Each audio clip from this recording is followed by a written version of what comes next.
welcome to the Midwest Morris Sales 2021 panel on gender and diversity and inclusion and Morris dancing. I'm Sam. I guess you can see that because there's like a name tag there, or an effective name tag. It's not less adhesive. I'm a Morris dancer, of course. I dance with this team called Brain Trust, which we started 11 years ago as a way, which is terrifying, frankly, but we started as a way of a bunch of ex-Midwesterners coming to the Midwest Morris Sale.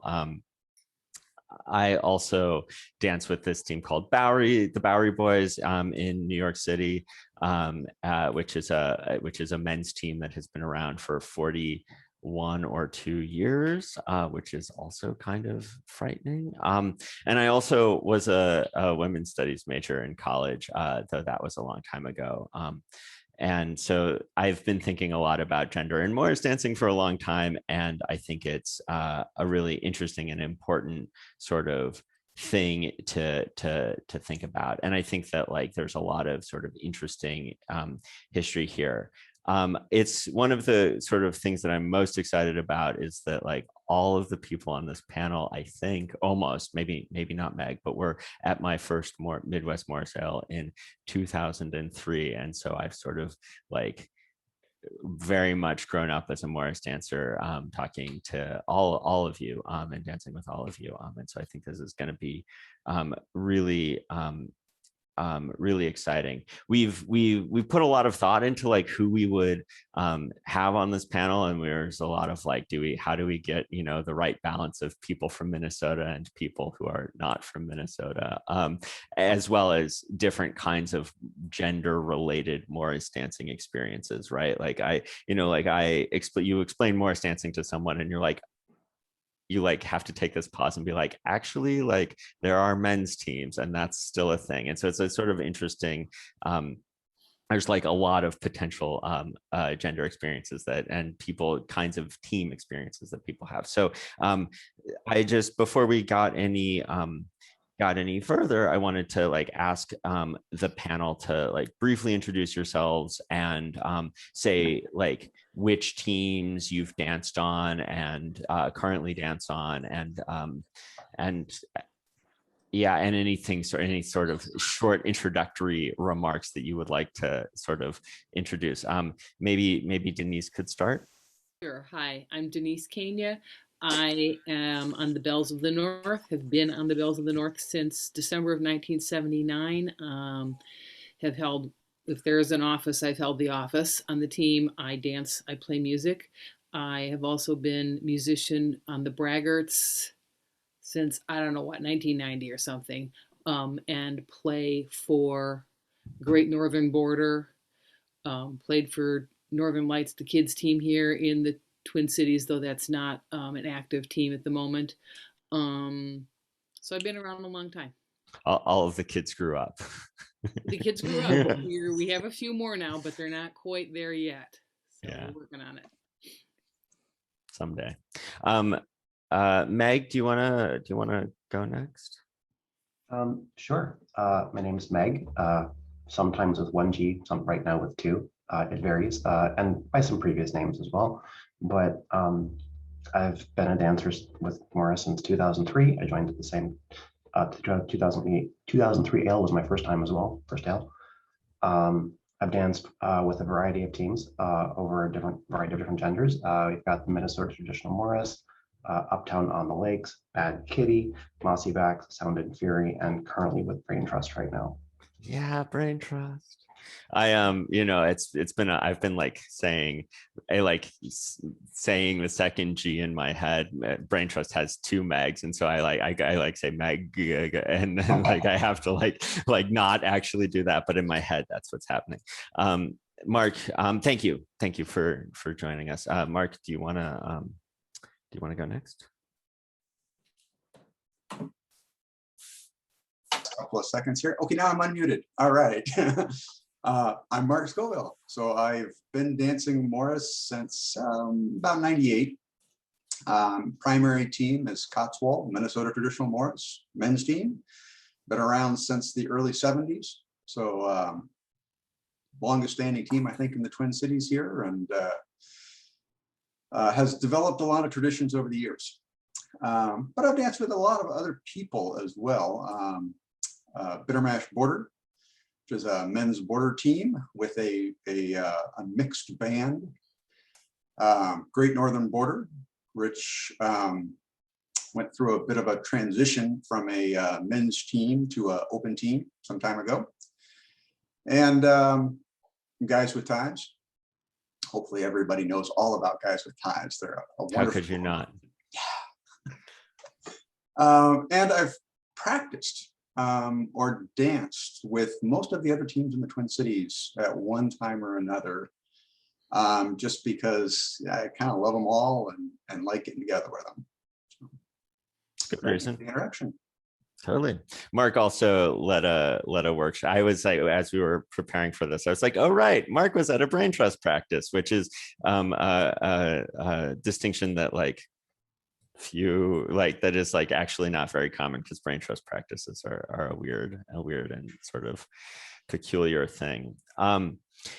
Yeah. So just I kind of wanted to like give a little bit of framing for this panel, because I think that like the gender is like a complicated thing. There's a lot to sort of talk about maybe. And I think that like a little bit of like framework for thinking about thinking about like gender and how gender and Morris sort of interact with each other is like a really sort of important thing that we do. So like I said before, like we had like Morris and Morris, I think, has this like complicated history of with relation to gender, in part because there's this like tradition of sex segregation or history of sex segregation, and that's like a complicated thing in its own right. And it's actually the case that like there are many fewer sex segregated teams in the Midwest than there are in other locations. But I think it's sort of an interesting sort of thing to like think about and question. So yeah, I the other sort of one sort of like other framing question is that if you like, there's this like, when you're like out Morris dancing and people like walk up to you, and my favorite question is like, what is this and why are you doing it? And the answer to that question is always a lie.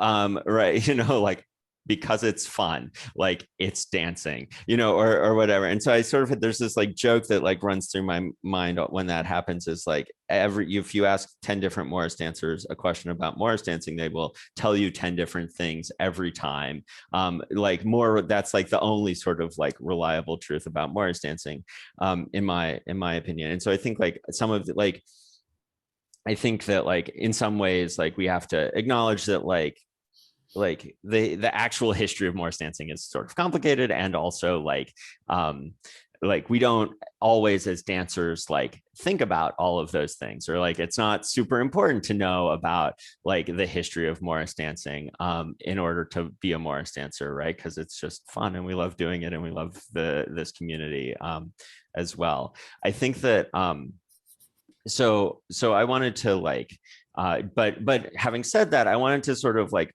paint a couple, or like draw our attention to a couple of like, I think, important sort of contextual things about gender and Morris dancing and about sex segregation and Morris dancing. The first, of course, is that like gender is sort of a product of its culture and community and context. And so like gender is like, of course, very real, but also like the product of the things happening around it. And so like we know, for instance, that like Morris dancing was not, like doesn't have like there are hundreds of years of history of Morris dancing, and many of those years were in fact gender, like people of different genders did Morris dancing together, like in England for a long time. We have history of like women and men dancing together in workshops in the US in the 20s. We know that the like current view, it's also the case that this like current kind of sense of sex segregation, and in fact of like Cotswold Morris as is codified today, is like the product of like the political moment in England in the early part of the 20th century. So like, like if we saw a lot of like mixed teams dancing together and women collecting Morris dances and being very involved as like keepers of the tradition and all of that stuff in the 1920s, by like the 1930s and 40s, with sort of fascism in Europe happening, that there was a move to sort of like use Morris dancing for sort of nationalistic purposes. And so that history is like unfortunately kind of part and frames like how Morris dancing like was then picked up, by the time that Morris dancing really comes to America in the 60s and 70s and 80s, that like it sort of that sort of part of Morris's history had already been around for quite a long time. And so I think that like, and then here we are as Americans dancing more, doing Morris dancing based on these like, and I sort of brought up like the Bowery Boys I've been on this team that's been around for 40 years. That's a really long time, everyone on this call, or I guess like, have been dancing for, greater than 15, and in some cases like 20 or 30 years. That's like, it's like, like that's a lot of history, and that's a lot of history that's like our history, right? And I think it's important to sort of remember all of these contexts and sort of think about that. And I think that there are lots of different like ways that gender and Morris dancing sort of continue to like interact with each other. And we're going to talk today a little bit about some of this history, but also about the ways that like gender affects like little things in Morris dancing today. So I wanted to just sort of like from that sort of history and context, I wanted to like ask Denise a little bit about like the Belles of the North in the early days, which is something, like as Denise said earlier, like she was there. And so like I kind of like want to know like what it was like to be like a belle in the early days. Yeah, thanks. So the Belles were formed in 1979, and things were very different then. The story of the formation was that Laurie Levin went to one of the guys and said, "I want to do that," and the guy said, "No, I'm not. Who will teach me?" And it was like, "No, not me, but go talk to this other fella." Who was Jim Brickwitty, and the woman asking the questions was Laurie Levin. They are now married 40 years today. Wow. Yeah. And Jim was our first foreman because there wouldn't have been a woman, and there wasn't going to be a mixed MTM team. That was clearly, that was the guy's thing. So a women's team was formed. I wasn't there at the very beginning. I came in after the first gig.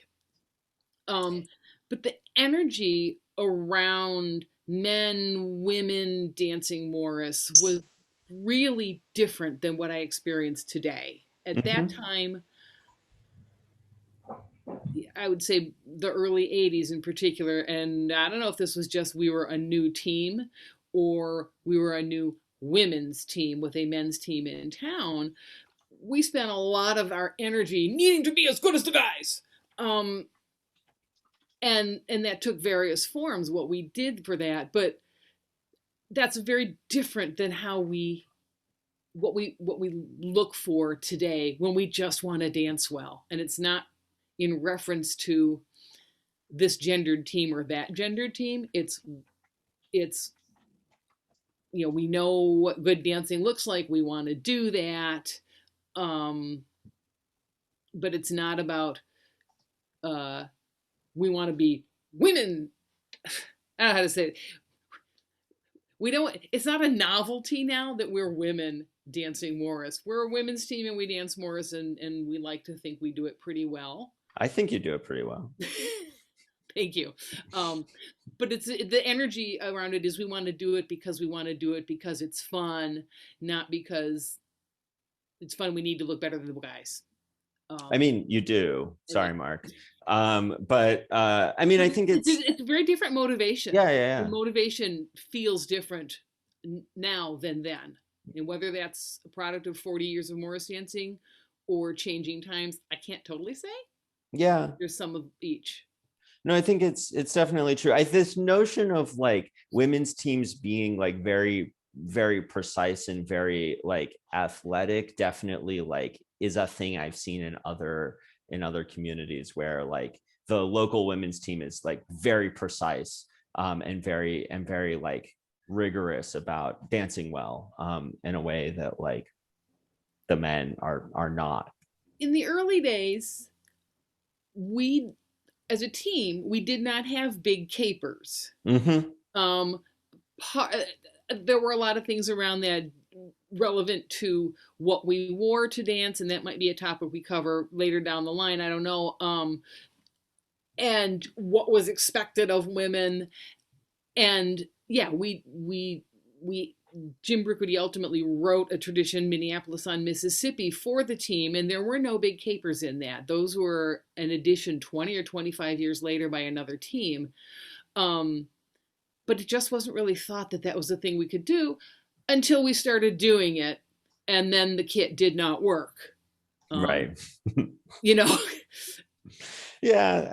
There's a lot, and like I think teams like grow and change and like, you know, in response to who's there and what you're like, we're wearing kit that would make this kind of move look good, so we're gonna do it or whatever. I think this and I think it definitely takes time for team identities to form, and I think that's like definitely like a theme. On Brain Trust, we like have this idea of team gender, which we've like talked about because we're a very talky team, but like we've taught, you know, like we've thought about team gender as being sort of potentially separate from our own gender. And I wanted to sort of like we'll probably talk about this idea of like performance versus performers versus, you know, like group performance sort of thing. I think is going to be, my sense is that that's like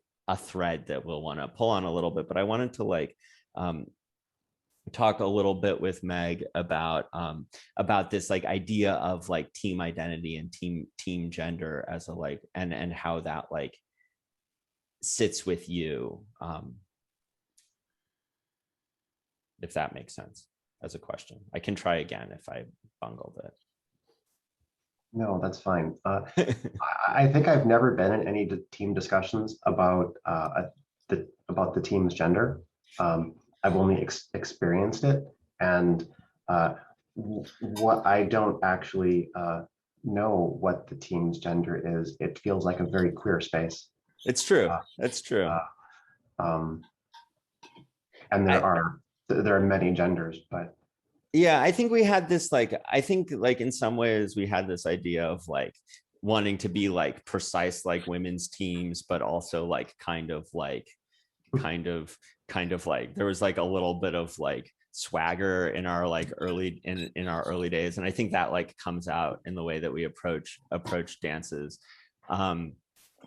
You've like danced on a bunch of different teams. Like how does like and with that have different genders, right? Including like, well, I hadn't sort of, until you said it, until you mentioned the Mossy Backs, I had forgotten that. But like, how do these dances, these like teams with different kinds of genders, like compare to you in your mind? Or like, how does that like, how do you reflect upon that? If you like. I can perhaps echo some of, but differently, some of what Denise had said a minute ago, depending on the motivations of the team or what they have to prove. when I've been on the men's teams, what we want, how we want it to be, and what we want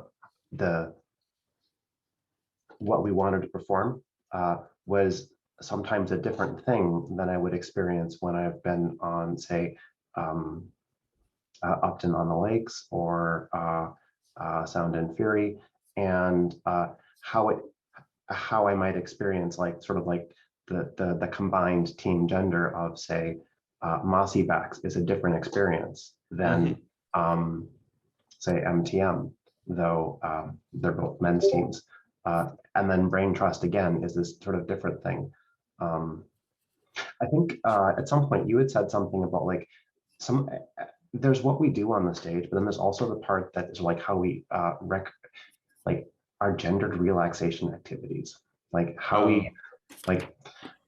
So we like when we go to like I've been on ice cream teams and pie teams and going to the bar for beer teams, and I feel like Brain Trust is like, let's sit down and talk about things team. Yeah, actually, but no, it is. I do like that about Brain Trust. I have this joke that it's a meeting team with a dancing problem, which is like, it sounds very boring, but like, in fact, it's kind of lovely. Yeah, no, I think that's true. I also want to know which one's the pie team, because that sounds delicious. Yeah. I wanted to also like ask Marc a little bit about like MTM, which is like a big, you know, like I've certainly spent a lot of time on tour with MTM, but I sort of don't have a sense of like what it's like to be on MTM, and what sort of it's like to sort of think about the gender of the like mean gender of MTM or whatever, or however you want to think about it. And like what it means for I mean, I've always sort of like seen the traditional part of Minnesota traditional Morris to be a little bit tongue-in-cheek, but I like would love to hear like Marc's perspective of like what it means for MTM to be a men's team. And MTM is something that I would consider a strongly masculine team, if ever there was one. They definitely, or we definitely spend a lot of time kind of pushing that forward in our performances. And I want to say also kind of in the way we get together during meetings and during practices and stuff like that, it has a very definite feel to it that is very different. In addition to being a men's team, we're of course a beer team, maybe even the party team. You know, a huge focus of our team is to have some fun. We have a very relaxed attitude. I want to say that leadership of the team is probably very heavily biased by the gender of the team. So the style that we lead each other in is very definitely, you know, men's team, and how that looks. It's something that we talk about and have talked about, I think, many times over the years. And because we're a very large team, there are a lot of different opinions. And because of the way we exist as a team, we're not afraid to talk about that loudly, quietly, ad nauseum, and even to the point of yelling at each other and then going and having a beer right afterwards and continuing on with what we've been doing all along. And that's so different than like the Braggarts, which is a men's team that I'm on. Yep. Where you talked about the masculine energy, and there have been comments about the masculine energy of men's teams and the precision energy of women's teams, and you know, the Braggarts just mix that all up because they're among the most precise teams I've ever had the privilege to work with. And I've seen them work on what exactly is the angle of your arms and what font does that look like. And it's what wine glass it looks like, isn't it? Yeah, well, yeah. There's a wine glass or Hey, don't be giving our secrets out. on whether it's what you're doing. But so there's interesting things that way where the things we think of as masculine or feminine, I see coming together in very different ways on the two men's teams and the women's team that I have spent a lot of time in practices with. I've been at a lot of MTM practices, but long enough ago that no one really remembers that I was there. Yeah, and I think that like that's definitely true, and I think that like we also, so like there's definitely this fact that like there's a stereotype of like women's teams is precise with, which I think is like historical point that you bring up like kind of like highlights, but it's also not universal, right? Like there are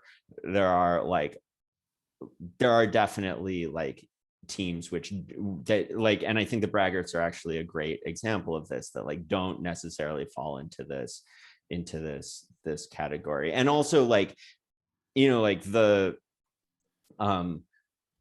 Bowery Boys have this like incredibly masculine energy and are like a beer team in this way, and if like your post, and in the Bowery's case pre-practice habits are anything to like indicate or participate in gender. But it's also the case that like Bowery, like people think of us as being a very precise team, and like we're not exactly, and our practices are not discursive in a way that is like there is no discussion. Like it's a team of like largely like professional musicians, and so they like there's a lot of like conservatory trained musician practice techniques involved in our practices, which is like really wild and very different from like, it sort of like breaks a lot of these like assumptions. So that's, I think these are all super interesting. I'm also like realizing that I have like strayed a little bit from our my plan. So I want to just make sure, and I think these are great. And in fact, like Denise's comments, like really bring out this point about like lots of different ways of like doing gender. And I think that even if you are like more like the braggarts or more like the MTM or more like Bowery, you have this like, it's still gender, right? Like there's still gender happening in the context of Morris, even if it doesn't like perfectly conform to a stereotype. I wanted to sort of like think and also to like follow like one of the like thing to ask Marc about like this like what, and I think that, and I'm sort of like, this is like kind of a canned question because I like know that like MTM has thought about this, but like I'm curious about like what it means to like be a men's team performing, and how does that like impact like how you like interact with women in the audience or interact with other women who are dancers, and like how does like your identity as a member of a men's team like shape your experience as a dancer and your team's experience? MTM plays this up to the T's, if you will. There's no doubt about it. Any performance that you go to of MTM, you're going to see, some kind of carrying on. There's always audience participation bits. And that's actually something that over the years has developed and gone through some changes here and there. And it's something we continue to talk about. I want to say, I don't know, maybe a decade ago, I'm terrible at time, but we had kind of a awakening moment, if you will, when we had been doing certain bits and they were getting kind of more and more and more exaggerated. Suddenly it was like, well, wait a minute, we're going too far here. And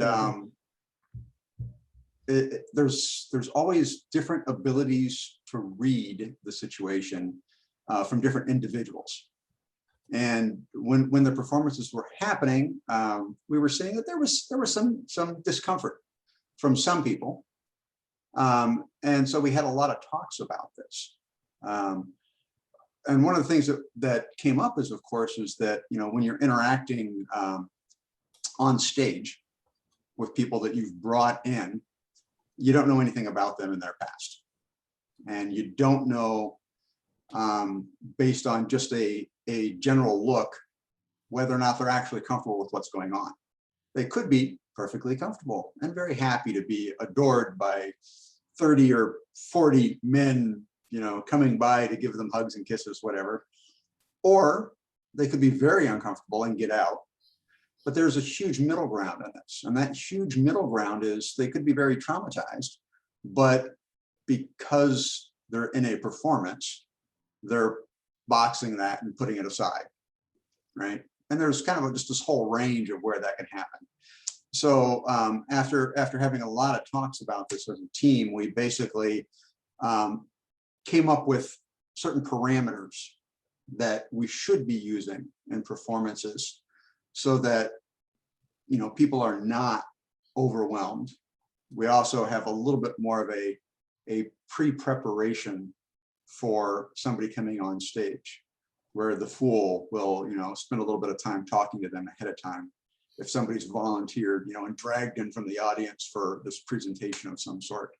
So a lot of kind of different aspects that we've worked on. And going forward, it's going to be something that we're going to continue talking about, because it is very important to us that, you know, we do entertain people and we don't traumatize them. You know, we want to have a good time. We want them to have a good time. We want the audience to be entertained by it. But we want this to fall within that, you know, comfortable middle ground that works for most of us. Yeah, definitely. I think being, I mean, self-awareness is a good thing, right? Like, and I think that, like, knowing, like, being aware of, like, how you function as a team is, and I think thinking and talking about that is, like, definitely a good thing. I guess, like, I wanted to go back, and maybe this is, like, a question for everyone, but like one of the things that I've been aware of is that we've done this a little bit so far in this call, but we've like talked a little bit about like the way that teams of certain genders dance, and like what the, like, vibe of a team is. And I think that there's this, like, interesting and important sort of, like, we use gender kind of as a proxy for, you know, and, like, clearly there are exceptions, but, like, we use gender as a proxy for, like, thinking about, like, how people dance. And it's like, and I think that, like, this, like, I think it's, like, useful, I think so I think for two reasons. One is, like, it's useful because it's useful to sort of, like, think a little bit about, like, the ways in which we're just sort of using gender as a shortcut to think about, like, Morris dancing styles, because it lets us sort of be better teachers of Morris dancers and better stewards of the tradition, if instead of saying, like, oh, do this like a men's team, or, like, we're going to adopt, or you can sort of say, like, no, we want to, like, have this sort of like a certain kind of athleticism, or we want to have a certain kind of precision, or we want to like have these, like, attributes, which I think, like, you know, like, don't necessarily, like, there are ways in which, like, you know, like, I have total faith in you, Marc, as a longtime MTMer, that you can dance, like, as precisely as a bell, right? Like that's, I mean, maybe, I mean, you can prove me wrong, but, like, but I think, you know, like, I think it's not absurd to believe that, like these sorts of, like, at a certain point, like, you know, if people are interested in dancing in a certain way, that they can learn how to do that, and it's not super hard, right? Like, I think the big thing that Brain Trust, so I'm talking a little bit too much, but, like, one of the big things that, like, Brain Trust learns is that, like, if you talk about what your sort of aesthetic goals are, you can people can learn them. But like I wanted to sort of think a little bit, and this is sort of an open question for anyone, about just about like what does aesthetic, like what does dance aesthetics and styles like mean to you, and how does that like intersect with gender? So of the three of you, like whoever can like fight it out. But.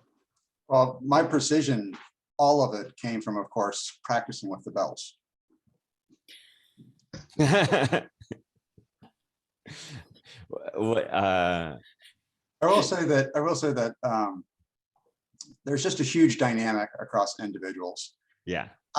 I'm kind of curious, actually, if smaller teams have more pronounced identity than bigger teams.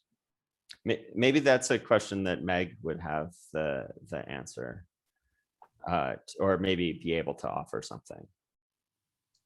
I've been on small teams and large teams, and how we interact with, say, how our team is, or it's not tied to that variable that I found. I found it tied to things like, is there a particularly strong presence in the team that drives everything forward? You know, that's because some groups are organized around the person, sort of, and other things are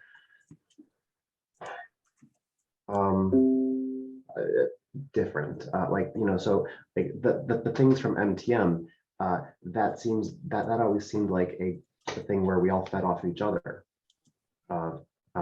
We were all bringing kind of the same energy. This is funny. So I'm talking about dancing in a men's team too. So Right. But yeah, I'm sorry to put you on the spot in that regard. Yeah, I think it's also like the case that the like small teams are often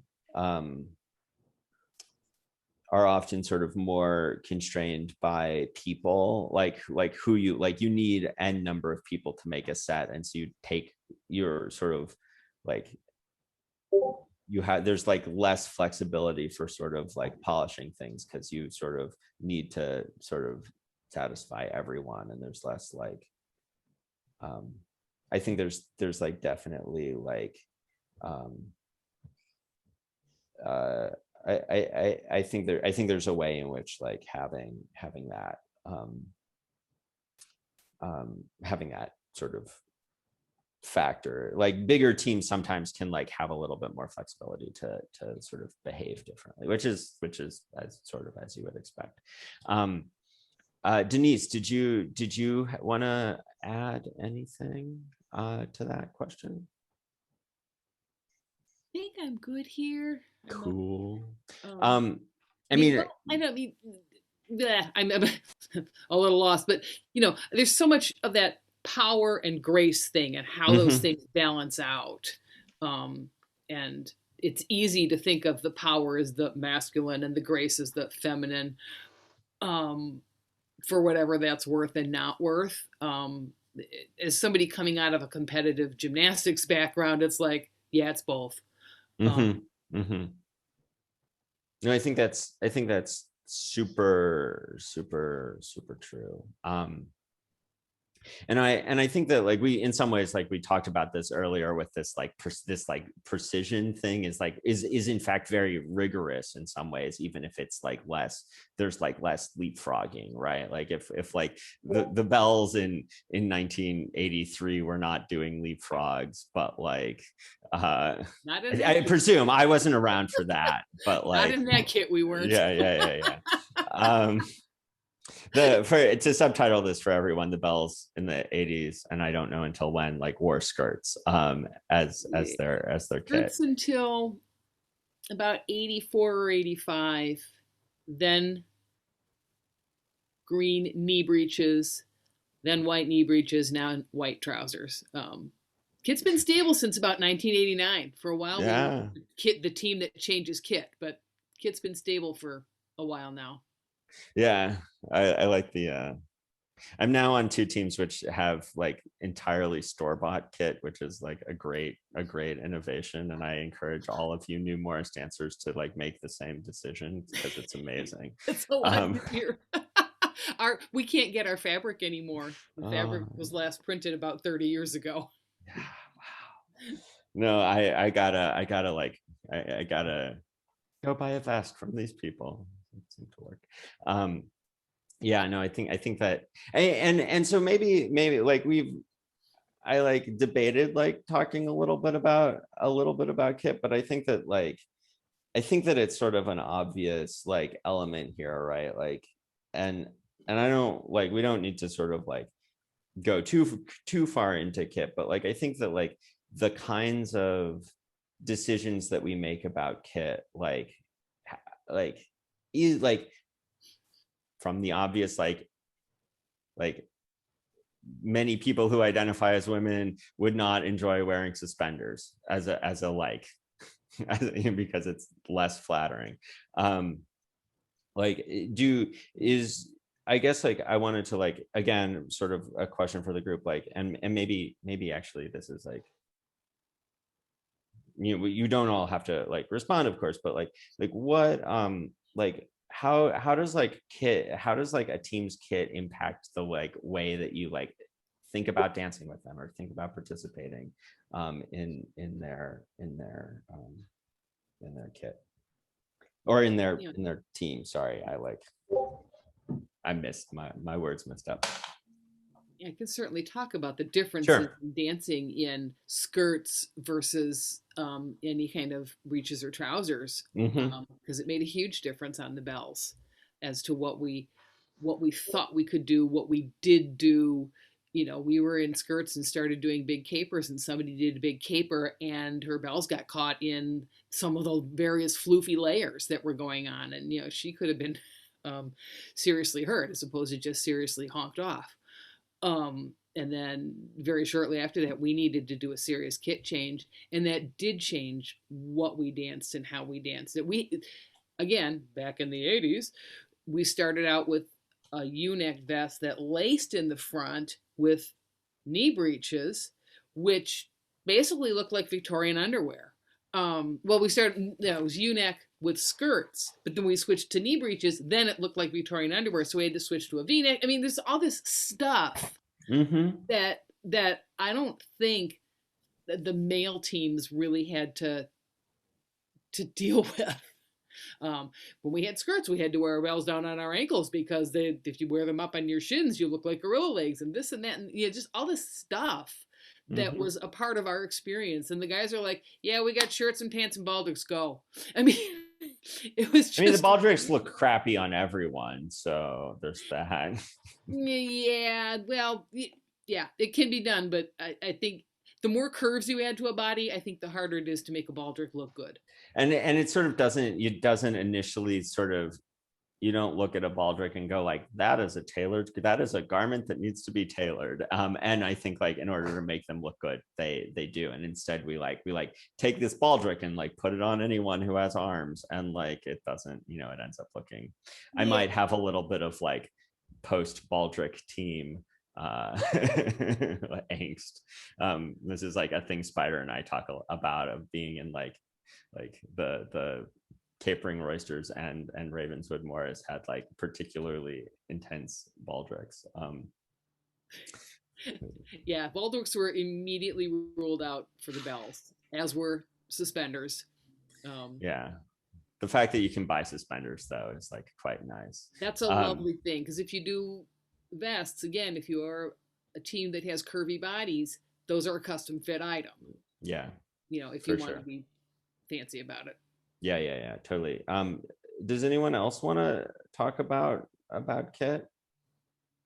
I was just thinking about some of the parts where, having been a more square-bodied person and now curvier, I've been in both of these places of, sure, the baldric just fit, it just works, it's fine.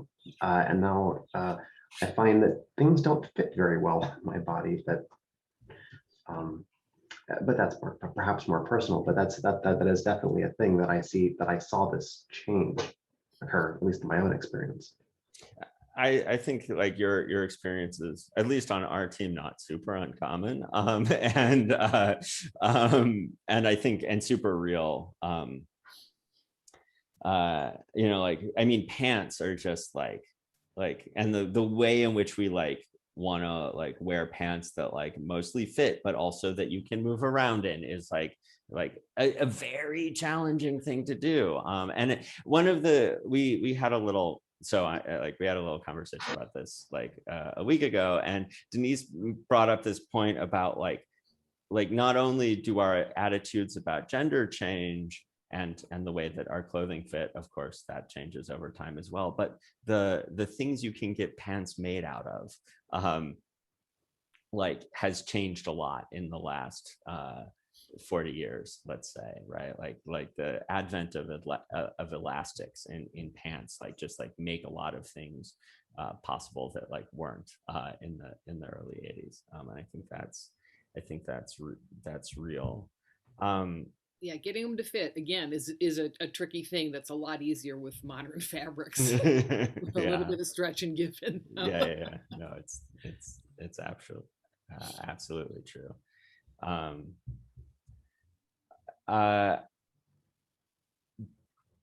Sorry, I keep getting ahead of myself. I'll fill space for you and talk a little bit about thank you, Mark. And Bitter Mash and Great Northern Border. Yeah. Which kind of runs the gamut. MTM has made maybe 2 kit changes, maybe 3 since it started, and it's a very different thing than the bells, in that for the most part people are like, you know, put them on, who cares. Now I will say opinions may vary on that for the most part, but generally speaking, for the most part, you just didn't have to worry about it at all. You also have a very simple kit, and it's like minimalism makes modification less appealing. We Brain Trust has had exactly 1 kit modification in 10 years, and that's when I single-handedly decided that we should be wearing purple socks. And that was one of MTM's changes. Purple socks. So it was way more subtle than that. We actually had very specific guidelines for our Renaissance Fair kit versus our modern kit, and the color of sock that you could wear. And the change was that we kind of opened it up and let you do what you needed to do, whatever that was. So we relaxed our standard very slightly on socks, and that was the only. Side note, when MTM went to England the first time and they did some communal laundry, everybody was able to keep track of their shirts and their trousers really well. But all the black socks, no one had a clue whose socks were whose. All of Brain Trust's purple socks were purchased in a single lot, and so we all have like matching. We're actually like the same thing, but it is. I have like gone to non-dancing things and seen other Brain Trust people wear the socks of people. I have to say, like, it's like this is another like hint for people starting new Morris teams and thinking about kit. The like you don't think that the sock color is like doing fun colors of socks is like so good. It's such a good, like, it's subtle, but like you jump up and there's this like little bit of color and it's perfect. This is one of the reasons why I wanted to avoid talking about kit is that like it's endless. And I think that like while there are these like gender is of course more than clothing, and I think that it's sort of you know, we sort of have to think about it and have to talk about it because like of course people have bodies, but also like you know, we could definitely have the panel on like inclusive clothing for Morris dancing, which would be a topic worth having. I wanted to like also like move into sort of the other or at least like raise like this other the other obvious topic about Morris and gender, which is this like there are these like Betty and Molly characters which show up in some teams practices, and I like wanted I know that like Brain Trust has talked about this a little bit, but I like wanted to like sort of like take sort of like see how like how we interact with that, because it's a little weird and it's a little dated, and it's and I think that it's like it like plays into this idea of like performance and context. But like I wanted to like sort of like get Meg's thoughts on that. Thanks. And anything I'm about to say, I just want to say that I'm saying this just for myself as one non-binary woman to whoever else is watching this. The world of Morris dancers. Yeah, but that it's kind of uncomfy. Some of the sort of the ritual, sort of like ritual cross-dressing that we do, that is easily perceived as sort of replicating some of the comedic tropes in our wider culture of men in dresses, whether we're talking about US culture or UK culture. This impacts a stigmatized minority. I can be a member of that. And some of the things that as this group that we're facing is we've got there's like this worldwide fascist sort of genocidal culture war that affects us at the broad level and at the very personal level, like how we feel about things and how this impacts us, or how this impacts people in our lives, or people who are making laws about us. I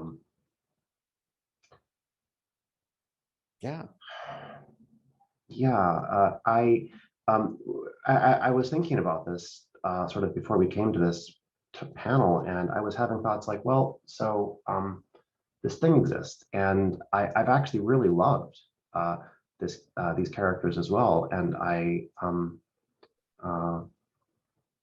they've been very important to me as actually a pretty masculine woman in some ways, how I perceive myself and understand myself. But it's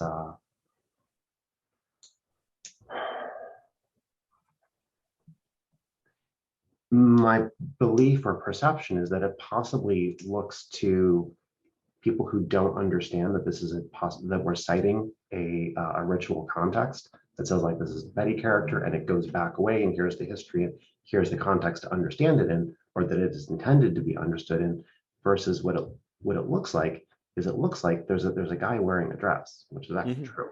Okay, and that's part of the things that if you go look at like what happens in comedy for making fun of men in dresses. Am I a man in a dress? You know,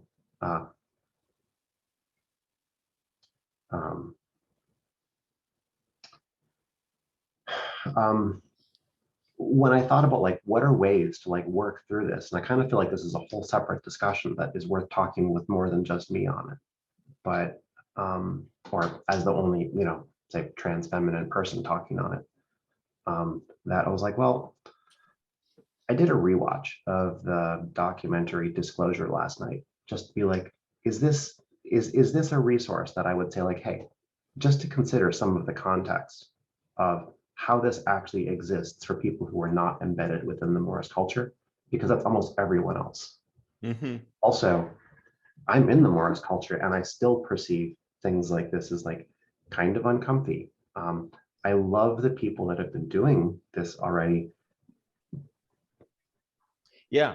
But it makes me it's a nervous making thing for me, I guess. And you bring up this like, so I think there's like some really interesting things, and I just to like before I say any of that, I think like that thing that you just said where you were like, I find this uncomfortable because of like where I am in the world and like what and how this intersects with my experience, I think is like is in some ways like the only thing that matters, and I think we should like pay attention to that.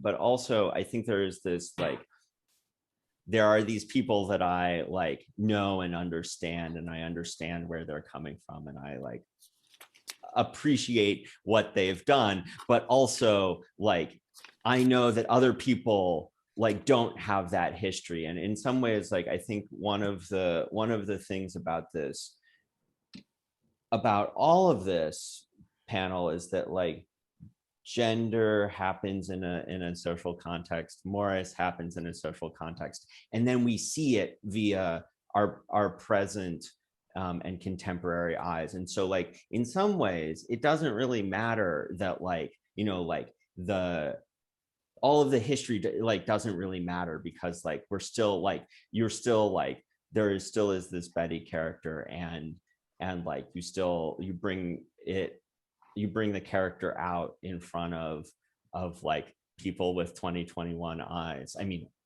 I hope that we may not be actually showing people Morris dancing in 2021, but like the idea that we're like watching that with our present eyes, like is super important. And I think super and I've just like said a bunch of words that like much less eloquently said the thing that you yourself said, but I think that's like really important to be aware of, that like how we perceive it today matters a lot. In fact, matters more than anything else. And so like I think there are like ways in which we can like respect it as a tradition and also not necessarily do it at all or in the ways that like it's been done before. And I think like a lot of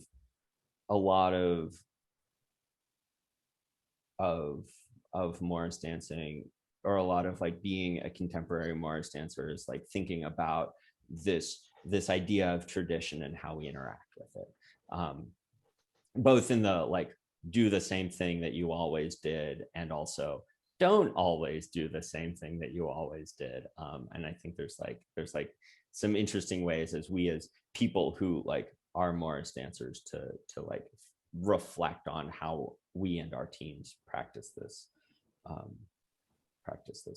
sort of thing. And there's like lots of like I'm sure there's lots of complexity, and I don't necessarily like want to like dwell on this point super much. I wanted to, there's another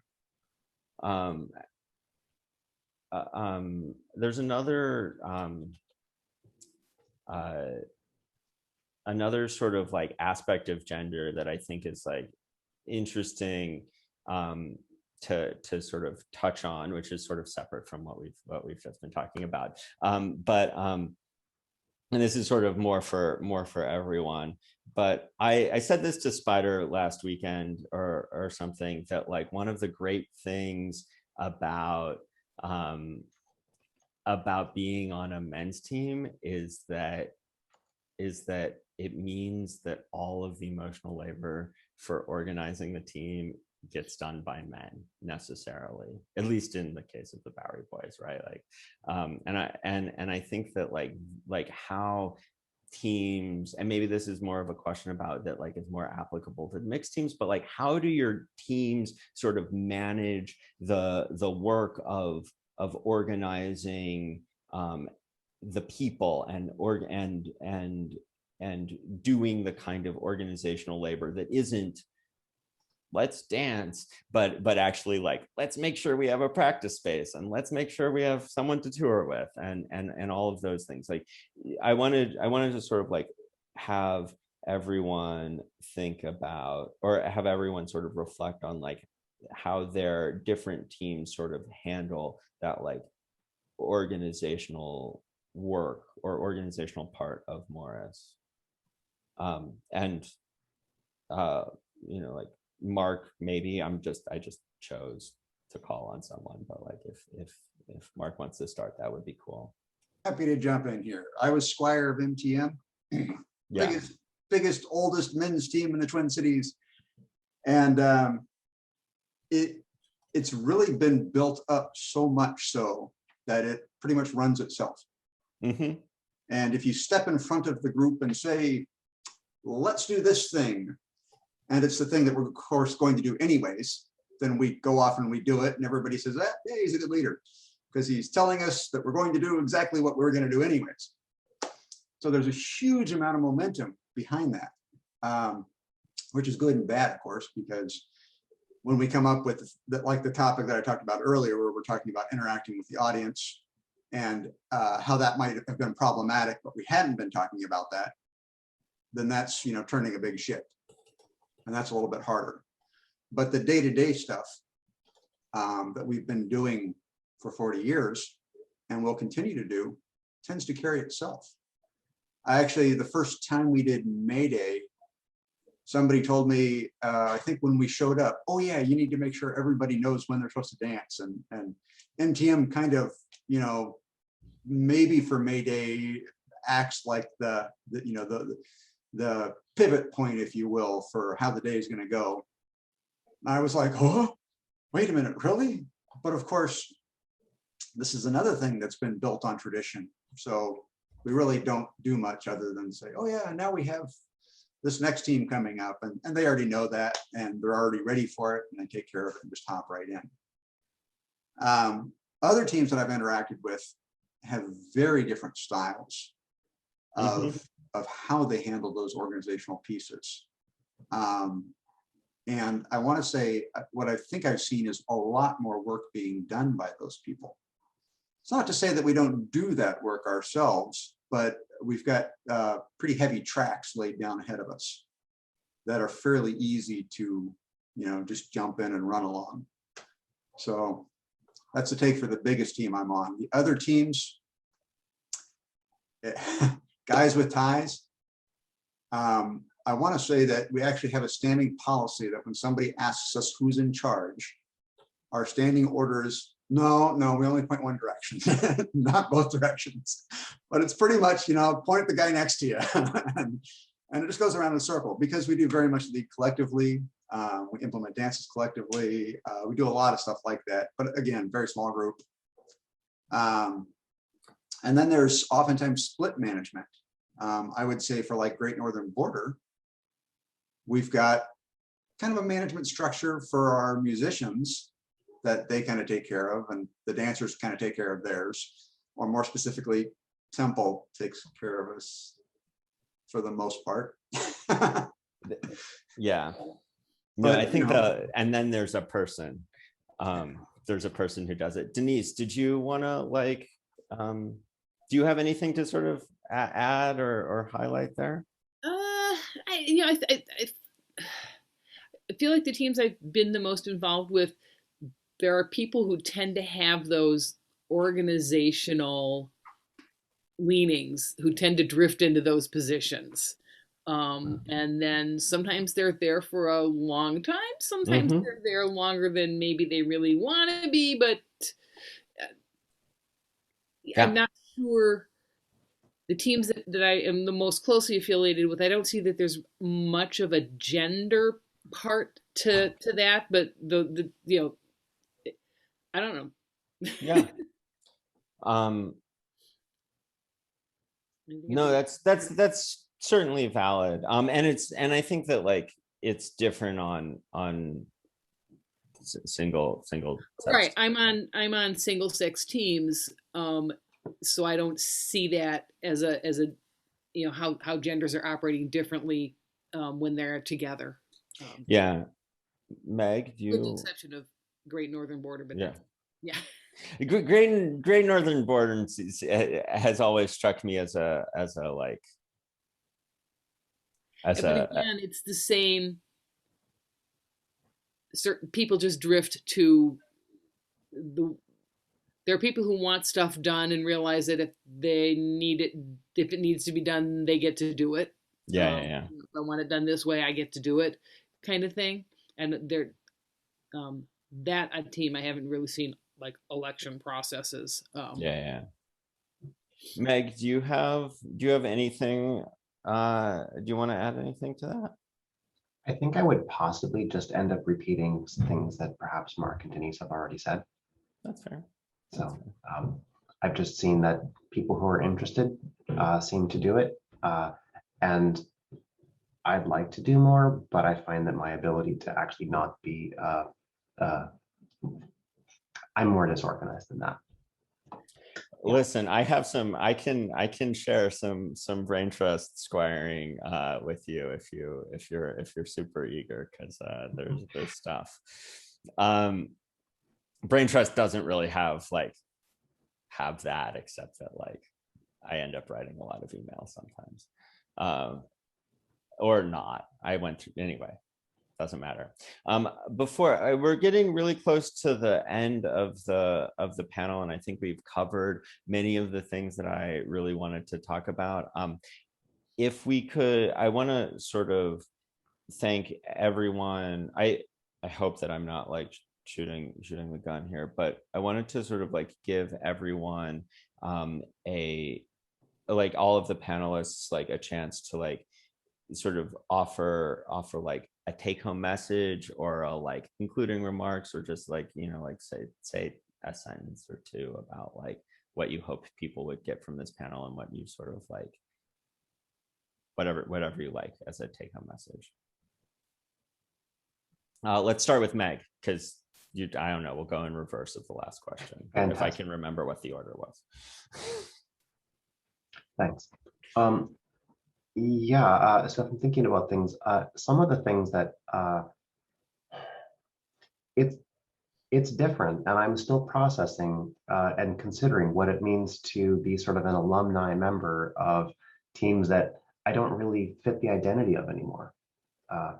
You know, if I go what does it mean to be a woman on MTM? What does it mean to be a woman on Mossy Backs, the single gender teams that I've been on? I know that I'm not the only trans person to have been on MTM in the past. And I know that my experience of the team's sort of exclusionary, hey, we're a men's team, has meant a lot of people that kind of wanted to dance in didn't really get to dance in. And it's perhaps not great, but just having feelings about that, and no real solution, just having feelings on that.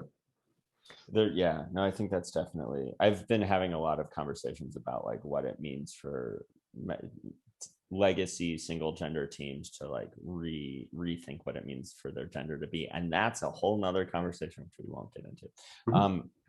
Marc, do you have a takeaway? Well, first of all, I want to say I'm pretty amazed at how many people stuck around for this. There's a lot of people watching. Don't tell me that. Interested, which is pretty cool. For some people, these conversations are very, very difficult. For other people, they have these conversations all the time, and they're very comfortable with having these conversations. It's okay to talk about this stuff. Don't feel like if you open your mouth, the rest of us are going to beat you down, because we're not. We're going to be here to say, oh, okay, maybe I didn't know that, maybe I did know that, but let's talk about it more and see if we can figure some things out. So if it seems really big and scary, start slow and start small, but join the conversation. And I think that you'll really find that other people, while they may not have the solution, they may be able to go, well, I can think about that now, and we can have more conversations about it, and maybe work towards something that feels very comfortable for us eventually, or maybe just feels like a good compromise eventually. So talk about it, talk about it, talk about it. Yep, that's what we do. Thank you so much for saying that, Marc. And also, before, I want to give Denise a chance to give some concluding remarks. I think Marc had really excellent closing kind of statements. I do want to say that anything I've said is really kind of my personal experience. I may not necessarily speak for the Bells, but I do want to.